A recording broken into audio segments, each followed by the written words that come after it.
pala ako ng kamuting kahoy o kastaba na suman. Alam niyo po ba yung sumang ito? At gusto niyo rin malaman kung paano ang paggawa?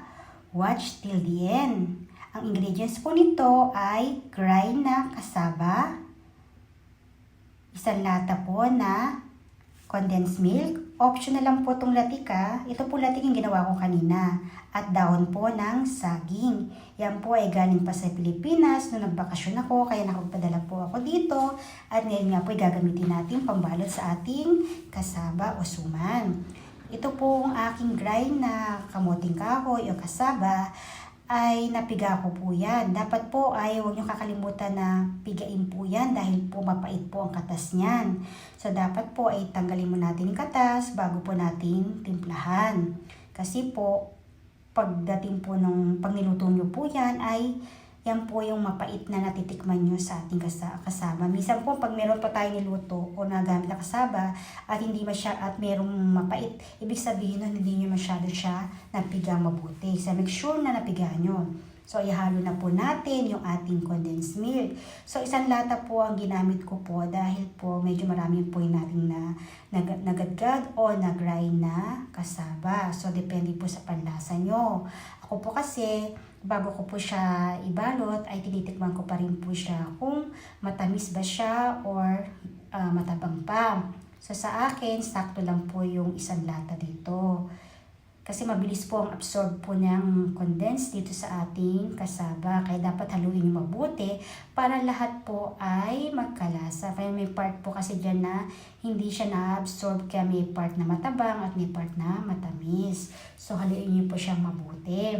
Alam nyo ba, dati hindi ako marunong nito pero nung nag-abroad ako ay natuto na ako magluto nito. Kasi yung aking mga auntie ay mahilig gumawa ng mga suman.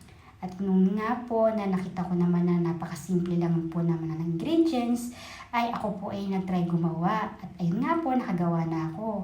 Lalo sa panahon ngayon, ang dami ng tutorial, madali nang gumawa ng ating pagkain na gustong lutuin. Basta lang po available lang po yung mga ingredients sa lugar na ating po. Tulad po sa amin dito halos lahat ay available na. Kaya kahit ano pong gusto namin lutuin ay naluluto namin. Kaya mapapansin nyo ang hilig kong gumawa ng mga homemade. Kasi mas makakatipid ako kung gagawa ako kaysa bibili pa ako. Tulad po itong aking ginawa. Kung bibili po ako niyan ay medyo mahal. 3 piraso lang 3 piraso lang ay 10 to 20 dirhams. Samantaling magagawa ko ay 3 o 4 na beses, mas marami pa akong makakain. Maishashare ko pa.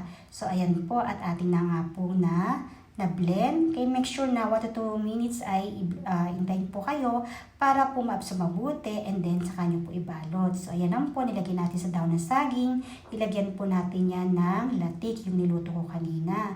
Alam nyo ba, yung pong latik na yan ay napapasarap din po sa ating suman. Kaya ako po ay mahilig na ilalagay ng latik. O yan lang sa dalawang gilid at ibabalot natin and then ayan na po. Ayan na po itsura ng ating suman. So nakagawa po tayo ng mga ilang piraso. Ngayon iluluto na natin siya. Ilalagay na natin siya sa ating steamer para habang po tayo ay nagbabalot pa ay meron na po tayong nailuluto. Ayan, lutuin lang po natin yan ng mga 10 to 15 minutes. Depende po sa dami at saan po kayo magluluto. So ayan po yung unang batch ng ating pong nagawang suman.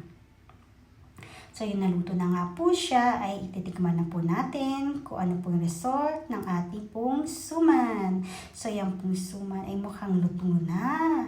At ang ganda ng pagkakaluto. Tingnan nyo po yung latik sa dalawang gilid. Ayan o, mukhang ang sarap. Diba?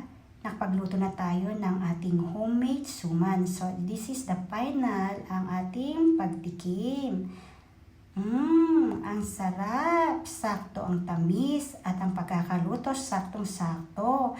Masarap na kapartner ito sa ating mga kape at tsaa. Diba? May instant merienda na, simple lang at ang dali lang luto.